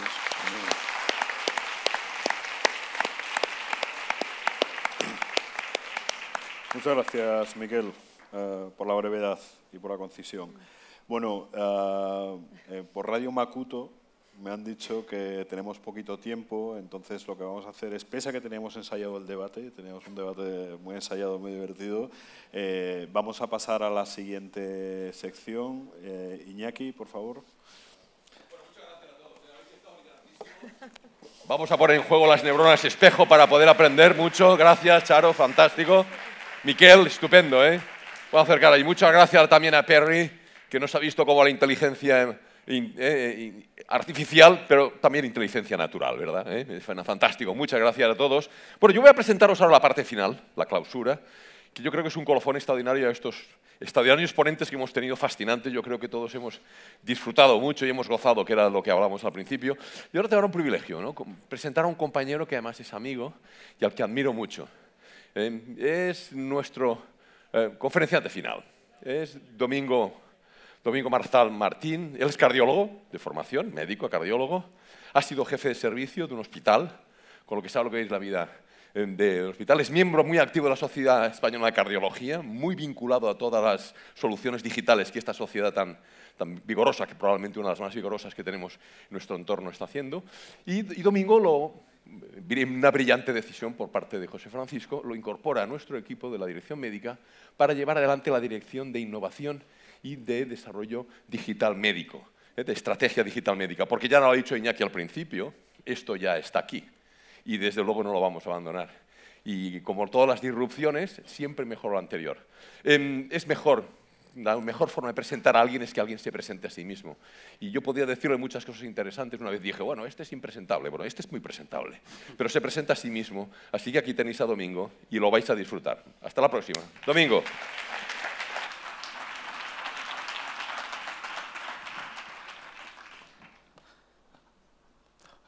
No es fácil para mí porque, como ha dicho Gloria, soy como el ADN basura, ¿no? Estoy en medio entre la ciencia y el cóctel. Entonces, a ver si os hago llevadero. Imaginaros que estáis en un avión, incómodo habitualmente, y el comandante se dirige a vosotros y os dice: buenos días, señoras y señores. Hemos estado revisando la nave, está todo correcto. Esperemos que el avión no se caiga. ¿Qué pensaríais si, cuando estáis montados en el avión, el comandante os dice: esperemos que el avión no se caiga? Pues fijaros, si no adecuamos la forma en la que entregamos la medicina, los médicos le estamos diciendo algo muy parecido a nuestros pacientes. Le estamos diciendo: buenos días, esperemos que vaya bien su neumonía y que no se muera. Buenos días, esperamos que el cateterismo vaya bien y no se muera. ¿Y por qué quiero decir eso? O sea, la gente da por descontado que cuando se monta en un avión no se va a morir, el avión no se va a caer, ¿no? O alguien dice: ostras, a ver si hoy no me muero, a ver si no se cae. Cuando alguien está en contacto con un médico en el hospital, da por hecho que le va a ir bien. Lo que importa es que en el mundo en el que vivimos, y la gente no es ajena a ese mundo, pues tenemos una serie de expectativas y la gente pretende cumplir esas expectativas igual en un hospital. Y por tanto esto va de experiencia. No solamente es el resultado final, sino también la experiencia que uno vive. Hemos hablado todo el día de disrupción y obviamente es espectacular todo lo que aquí hoy hemos oído. Pero empezaremos los médicos a hacer disrupción cuando pensemos, por ejemplo, que hay otros dispositivos, le doy para atrás, médicos y no médicos, que nos pueden ayudar. ¿Quién conoce el Apple Watch Serie 4? ¿Quién de vosotros lo conoce? Seguramente todos, ¿no? Fijaros, este reloj tiene la capacidad de identificar fibrilación auricular, que es una arritmia que va íntimamente ligada con el ictus, y el ictus o te incapacita o te mata. Tiene la capacidad de identificarlo. ¿Sabéis qué pensaron muchos de mis compañeros cardiólogos cuando el año pasado se publicitó que iba a salir el Apple Watch y cuando ha salido ahora? Ya tendremos un montón de pacientes que vendrán a darnos la tabarra con el relojito. ¿Sabéis cómo diagnosticamos los cardiólogos la fibrilación auricular a día de hoy? Utilizamos un aparato que se llama Holter, lo ponemos 24 horas en la vida de una persona y esperamos que eso funcione. O bien le decimos, usted cuando cumpla 60 años, póngase los deditos aquí en la zona esta de la muñeca y si nota un ritmo como raro, puede ser fibrilación auricular, viene y me lo cuenta. Yo si tengo que elegir entre el dedito y esto, pues a lo mejor me planteo esto. Y empezaremos a hacer medicina disruptiva cuando pensemos que hay aspectos de la asistencia y pacientes que se pueden deslocalizar. No siempre tendremos que estar juntos en el mismo espacio físico el médico y el paciente. Esto es un centro de Missouri. ¿Alguien de vosotros es de Missouri? ¿No hay nadie de Missouri? Bueno, lo digo porque sabéis que en Missouri hay gente que escupe en el suelo, el típico americano. Perry. Este centro de Missouri tiene 3 años. Han invertido 50 y tantos millones de dólares en él. Trabajan 330 profesionales. ¿Sabéis cuántos pacientes hay en este centro de Missouri? 0. No hay pacientes. No hay pacientes. Aquí hacen unidad intensiva a distancia, hacen videoconsulta, todo es virtual. ¿Por qué? Porque la mayoría de los pacientes que tienen algún tipo de dolencia crónica no necesariamente tienen que estar en un centro. Pueden estar controlados en su domicilio, que es donde prefieren estar, o en su trabajo, y aquí hay 330 profesionales haciendo medicina, 3 años llevan ya. Y empezaremos a hacer medicina disruptiva cuando entendamos de verdad la sociedad en la que vivimos. Y la sociedad en la que vivimos, el año pasado puse esta imagen que la habréis visto mucha gente, y la vuelvo a repetir porque ilustra perfectamente cómo nuestra sociedad ha cambiado. 8 años nada más. 2005, el Papa Ratzinger. 2013, el Papa Francisco. La gente que está en San Pedro es exactamente la misma, exactamente igual. Son gente que cree pues en su religión y van a presenciar el acto, o simplemente gente curiosa, turistas, son los mismos. Pero fijaros cómo todo pasa por la vivencia y por una cosa que nos ha puesto Steve Jobs en la mano, que es el smartphone. Todo lo importante de nuestra vida hoy en día lo podemos controlar con la mano y el teléfono. Importante como esto, por ejemplo. Seguro que alguno ya lo ha visto, esta imagen. ¿Quién la ha visto alguna vez? Esto es San Fermines, como toda la vida. Siempre va un grupo de amigos. Dentro del grupo de amigos, uno es el torpe se cae y se pone la montonera. Y pasan 10 animales por encima de uno, que pesan unos cuantos kilos. Pero claro, ¿para qué he ido yo a San Fermines? ¿Para qué he ido yo a San Fermines? A jugarme el bigote. Si yo esto no lo cuento. O sea, con mi smartphone hasta la muerte. A mí la única reflexión que me surge de esta imagen es esta criatura de aquí que va a compartir. No sé yo.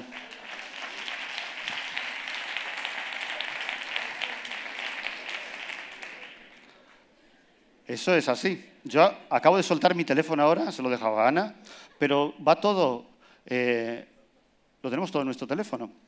Pero además, cuando le preguntamos a la gente, a nuestros pacientes, nos dicen, pues mira, yo para una consulta normal, para compartir unos resultados, para preguntarle a mi médico si he de ir o no físicamente a que me vean, para una duda, 2 de cada 3, que son los globitos de aquí arriba, dicen, el teléfono me vale. El teléfono me vale. Cuando le preguntamos a los pacientes, y ya muchos de ellos dicen, ¿y por qué no una videoconsulta o una teleconferencia?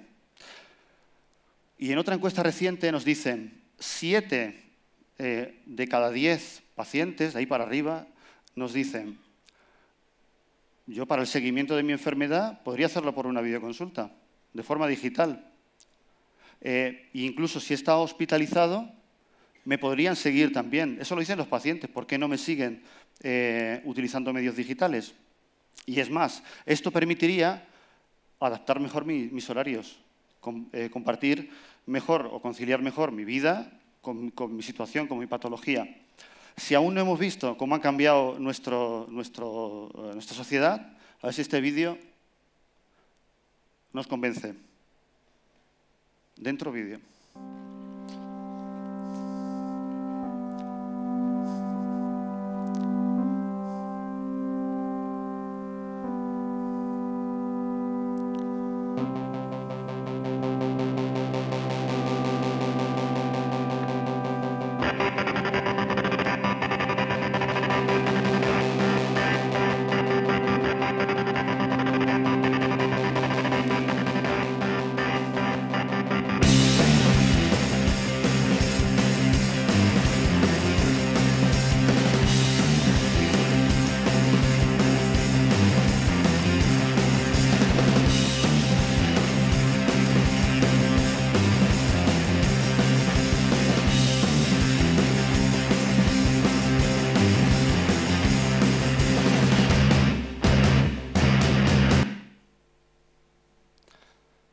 ¿Qué nos falta en el teléfono?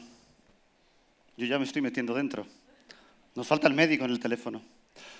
¿Qué ocurre cuando, y hago autocrítica, soy médico, cuando los médicos pensamos acerca de la innovación y de cambiar cosas?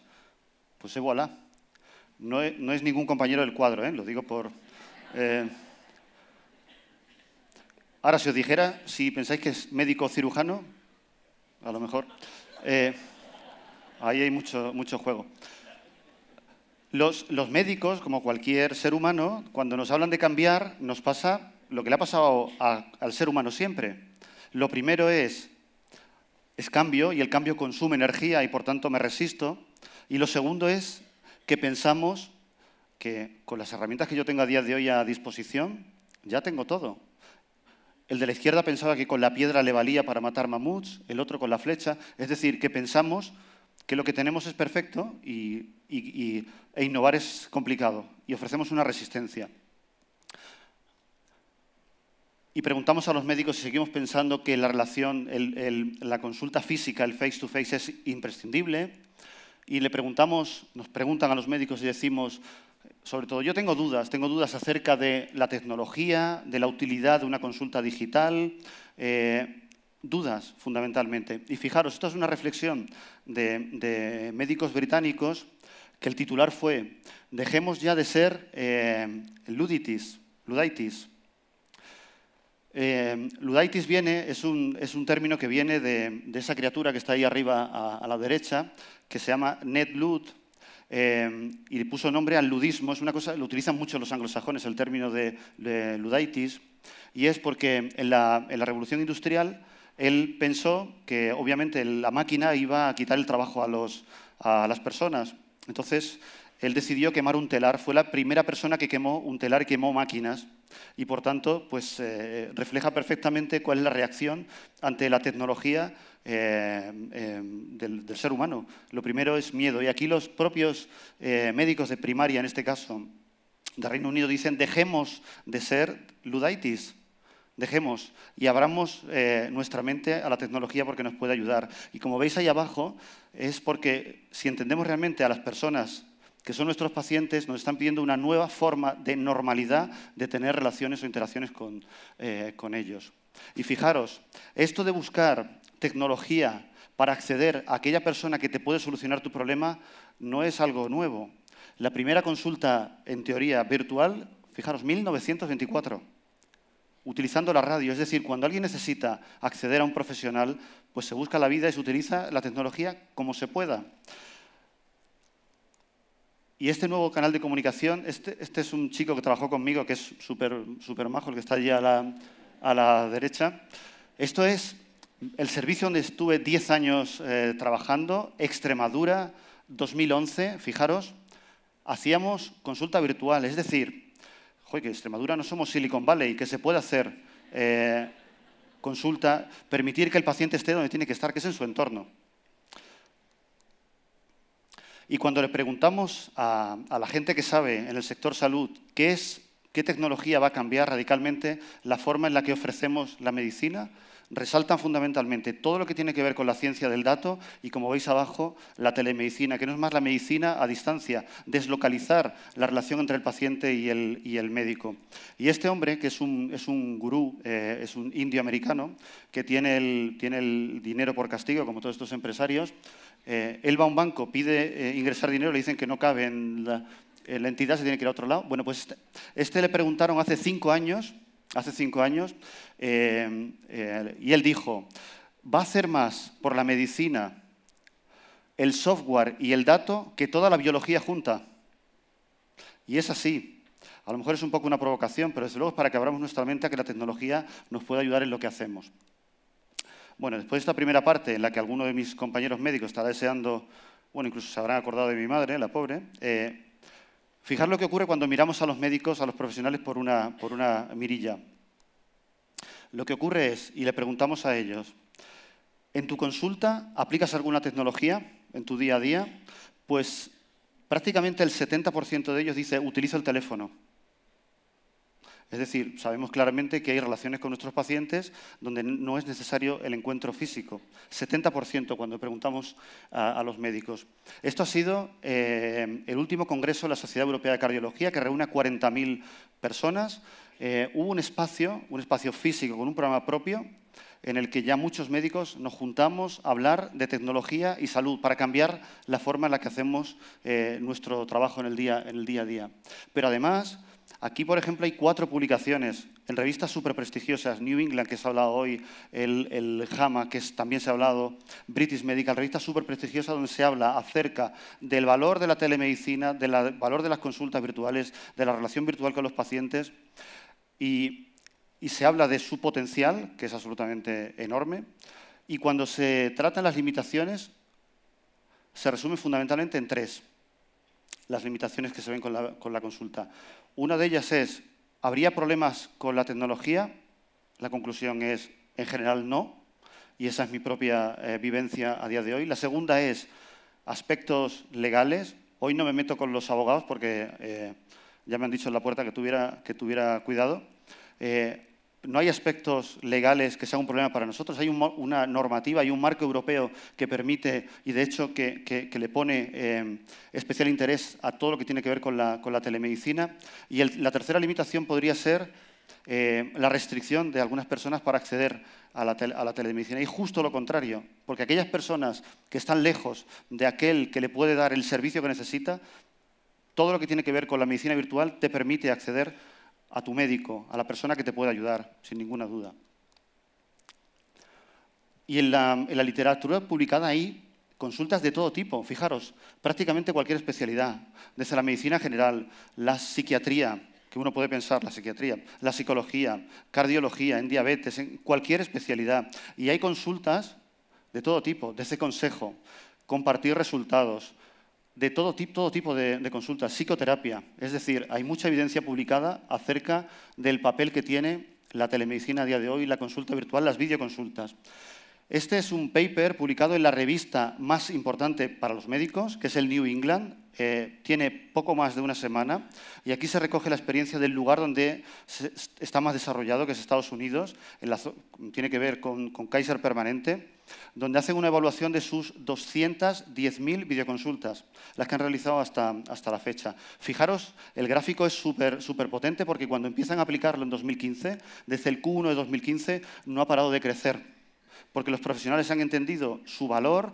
Y lo más importante, los pacientes. Obviamente, si al final nuestros pacientes no encuentran un valor en esto que hacemos, pues obviamente no tendría ningún tipo de sentido. No ha parado de crecer, 210.000. Y hemos aprendido, yo he aprendido leyendo este paper mucho, por ejemplo, que el 75% de estas consultas, el paciente lo que utiliza es su smartphone, utiliza su teléfono. Y fijaros, una consulta, y en eso lo sé porque lo veo en primera persona y lo agradezco enormemente. Hay un montón de compañeros que están poniendo todo su empuje en que esto haga cada vez más fácil nuestro trabajo. Fijaros, solo 7 minutos una consulta utilizando el smartphone. Optimiza nuestro tiempo el utilizar esta tecnología para hacer otro tipo de consulta. Y fijaros, esta diapo es de las que más me ha costado hacer, como podréis ver. Esta nos dice, que ha sido complicado, 90% de los pacientes de estas 210.000 videoconsultas, 90% de ellos habían tenido un contacto físico con su médico. Es decir, hay un porcentaje de pacientes donde será el primer encuentro, pero hay un porcentaje muy alto donde es resultados, continuación, control de patología de los pacientes. El 70 quiere decir que cuando yo tengo mi médico, sigo siendo fiel a mi médico, porque el 70% han sido videoconsultas realizadas con tu médico de siempre. Por tanto, a veces uno puede tener el temor, si yo no estoy en la consulta digital, ¿perderé pacientes? Justo lo contrario, hay que estar donde el paciente quiere encontrarte. Y eso es utilizando toda la tecnología para ofrecer nuestra mejor medicina. Y el 90% es que el 90 quiere decir que el 90% de los pacientes recomiendan sin ninguna duda hacer este tipo de consulta. Esto es la experiencia de 210.000 videoconsultas. Yo creo que da para saber un poco de lo que hablamos. Pero es más, fijaros, esta es otra publicación en la que podéis ver las causas más frecuentes de consulta son las más habituales, infecciones respiratorias, urinarias, problemas de piel, dolor abdominal, etc. Pero lo más importante es esto de aquí. Cuando comparamos en las tres dolencias principales, que es infección respiratoria, urinaria o problemas de piel, las más frecuentes de esta publicación, las más frecuentes, se compara el hacer videoconsulta con consulta física o ir a urgencias del centro sanitario, y la videoconsulta es la que hace que a los 21 días, a las 3 semanas, menos pacientes requieran otra consulta. Es decir, es enormemente resolutiva cuando está bien aplicada. Por tanto, hay datos de eficiencia de utilizar consultas digitales. Pero, obviamente, ya sería aniquilaros si repaso cada paper, pero para que veáis, hay experiencia publicada. La diferencia, en nuestro caso, es que pretendemos, dentro de nuestro sistema de salud digital, es ofrecerlo de forma global como especialistas a nuestros pacientes, pero hay experiencias de cada especialidad prácticamente que os imaginéis publicada. Hay experiencias en el posparto, hay experiencia en dermatología, hay experiencia en enfermedades infecciosas, experiencia en el manejo de las enfermedades de la retina, en la prescripción de antibióticos en infecciones respiratorias, neurología, todo lo que os imaginéis, cáncer, diabetes, insuficiencia cardíaca, en demencia, en el manejo de diabetes cuando no ha ido bien, el manejo convencional. Este otro ejemplo de diabetes, donde también hay un montón de experiencia utilizando consultas digitales, en pacientes niños con hemofilia, enfermedades crónicas, diálisis, prácticamente en cualquier aspecto de la medicina que os imaginéis hay experiencia de uso de consultas digitales con resultados que aportan valor de todo tipo. Y para ir concluyendo, que os quedan para 3 diapositivas que sufrir, se ha publicado hace unas semanas este análisis de la vida real de las consultas digitales. Y en este análisis dice que la videoconsulta es segura, efectiva y es adecuada cuando para situaciones concretas el clínico dice, para esta situación la videoconsulta es recomendada. Es decir, que cuando como médicos pensamos si una consulta digital, una relación virtual en este caso puede aportar a nuestros pacientes, es completamente segura. Y por eso en la compañía ha entendido que hay que dar un marco científico y de consenso entre los profesionales, y desde la dirección médica se está trabajando y se va a publicar dentro de muy poquito un protocolo de recomendaciones que, como comentaba Iñaki al principio, en el que han participado 32 especialidades médicas y quirúrgicas, más de 130 médicos de toda la compañía, en establecer cuáles son las recomendaciones de videoconsulta de Sanitas 2018. Y este documento no existe otro igual en el mundo, pero le da un marco por profesionales de la compañía de donde tiene sentido aplicar esta nueva forma de ofrecer la medicina a nuestros pacientes. Y para concluir, siempre que se habla, esta es la última diapo, Siempre que se habla de tecnología, de medicina digital, de inteligencia artificial, la persona que se sube aquí arriba tiene un poco de complejo e incluso viene a pedir perdón. Perdón por la tecnología, y os juro que esto no va a cambiar el aspecto humano de la medicina. Yo no voy a pedir perdón. Es obvio que la tecnología no va a cambiar el aspecto humano de la medicina. Todo lo contrario, la tecnología bien aplicada viene a permitirnos hacer una medicina muchísimo más humana. Y os cuento una cosa que me hizo pensar el otro día en la consulta. Vino una chica de Honduras que llevaba 5 años en España, tiene 3 hijos, y sus 3 hijos están en Honduras. Hace 5 años que no los ve. Hace 5 años que no los ve. Al principio, dice ella que era muy complicado, porque obviamente podía hablar con su familia, pues imaginaros, una chica que viene a buscarse la vida a España para que sus hijos puedan subsistir en su país, pues podía hablar muy pocas veces, tenía que llamar a un amigo, es muy complicado. Y sin embargo, la tecnología le permite hoy ver a sus hijos cada día. Ver a sus hijos cada día. O sea, fijaros el cambio tan tremendo. Y os cuento la última anécdota. Es el caso de un apuesto amigo mío, es un médico extremeño de Mérida, que lo ficharon hace un año en esta compañía, y él vivía a 3 o 4 manzanas de su madre, con su hija, que era la nieta de esta madre, y hoy en día la tecnología permite verse cada vez sin ningún tipo de problema. Es decir, la tecnología permite, bien aplicada, una relación más humana entre las personas.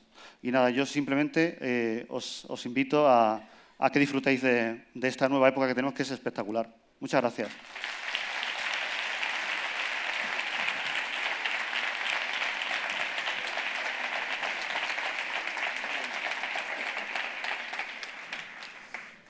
Tú primero, sí. Va a hacernos la clausura el director médico de nuestra casa, José Francisco Tomás. Adelante, maestro. Sí, vamos a hacerlo. Sí. Esto está fuera de guión, esto está bien, hemos disruptido el guión, ¿no? Hemos hecho la disrupción. Pasa ahí. Bueno, muchísimas gracias sobre todo por la presencia. Siempre cuando hacemos este evento estamos preocupados de llenar las salas y siempre eso te da un poquito de tranquilidad. Sí, lo primero es el tiempo que nos habéis dedicado, que no os habéis ido, que estáis toda la mañana. Y lo segundo, espero que nos vayamos, o sea, hoy quiero yo que todos nos vayamos de aquí pensando que todo esto de lo que estamos hablando ya está, o sea, esto no es... Y que hoy lo que es ser disruptivo es no engancharse. O sea, hoy el que sería disruptivo es el que dijera, no, yo no me creo esto, yo lo voy a hacer o pienso de una manera diferente. Yo creo que hoy estamos obligados a coger este cambio. Es ilusionante como profesional ver cómo ha cambiado lo que uno conoció hace 25 o 30 años. Y tener la suerte de poder estar en un sector y haciendo algo tan importante como es salud, con tantas cosas por venir, yo creo que somos muy afortunados de hacerlo. Así que por mi parte, agradeceros la presencia. ¿Vas a decir algo? Nada, solo deciros que, como no lo había dicho al principio, que utilicéis mucho los hashtags, ¿no? El Foro Sanidad 18, y así alguno lo hará que no lo haya hecho, y Medicina Disruptiva. Y ahora vamos a brindar todos juntos por esta disrupción prodigiosa. Gracias a todos.